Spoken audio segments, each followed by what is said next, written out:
Subscribe now and press the bell icon. Never miss an update. जिंदगी हसीन है, जिंदगी से प्यार कर, है रात तो सुबह का इंतजार कर, वो पल भी आएगा जिसका इंतजार है आपको, खुद पे भरोसा और रब पे एतबार रख। नमस्कार दोस्तों, मैं हूं चार्टर्ड अकाउंटेंट मोहित गुंबर, सिरसा हरियाणा से। एक बार एक सज्जन जब 50 प्लस हुए तो वो डिप्रेशन ग्रस्त हो गए। तब उनकी पत्नी ने एक काउंसलर से अपॉइंटमेंट लिया और वो काउंसलर एक ज्योतिषी भी थे। तब उनकी पत्नी ने बताया कि ये भयंकर डिप्रेशन में है, आप इनकी कुंडली भी देखिए और इसकी वजह से मैं भी बहुत परेशान रहती हूं। जब ज्योतिषी ने कुंडली देखी तो सब कुछ सही पाया। तब उन्होंने काउंसलिंग शुरू की और दोनों से कुछ पर्सनल बातें पूछी और उसके बाद पत्नी को बाहर बैठने के लिए बोला। जब सज्जन से उसके बाद सारी बात पूछी तब सज्जन ने बताया कि मैं बहुत परेशान हूं, चिंताओं में दब गया हूं, नौकरी का प्रेशर, बच्चों की एजुकेशन की चिंता, नौकरी की चिंता, कार लोन, होम लोन, बस मन नहीं करता। दुनिया मुझे टॉप समझती है पर मेरे पास कारतूस जितना भी सामान नहीं है। मैं बहुत डिप्रेशन में हूं। ये कहकर उन्होंने अपनी जिंदगी की सारी किताब खोल दी। तब विद्वान काउंसलर ने कुछ देर सोचा और पूछा कि आपने 10वीं कक्षा कौन से स्कूल से की है? तब उस सज्जन ने अपने स्कूल का नाम बताया। तब काउंसलर ने कहा, आपको अपने स्कूल जाना होगा और वहां से 10वीं कक्षा का रजिस्टर लाना होगा। तब वो सज्जन अपने स्कूल गए और वहां से 10वीं कक्षा का रजिस्टर ले आए।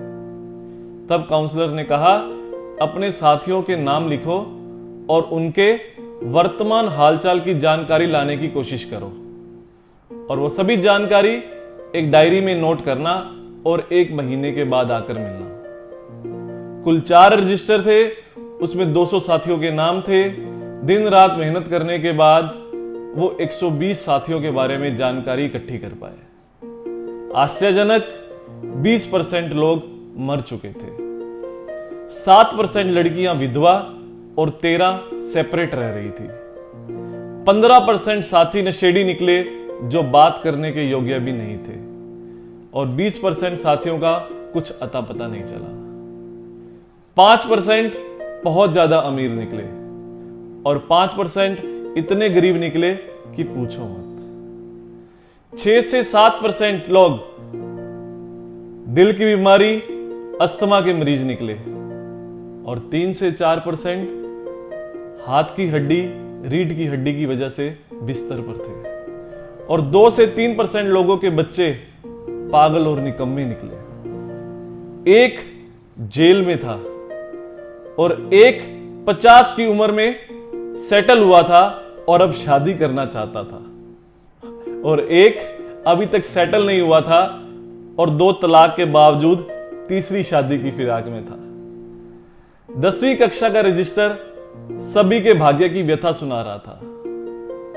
अब उस काउंसलर ने पूछा कि डिप्रेशन कैसा है? तब उस सज्जन को समझ आ गया था कि उसे तो कोई बीमारी ही नहीं है, उसका मानसिक संतुलन एकदम ठीक है, वो भूखा नहीं मर रहा है, उसे कोर्ट कचहरी के चक्कर नहीं लगाने पड़ रहे हैं, वो एकदम स्वस्थ है, उसे अस्पतालों में नहीं जाना पड़ रहा है।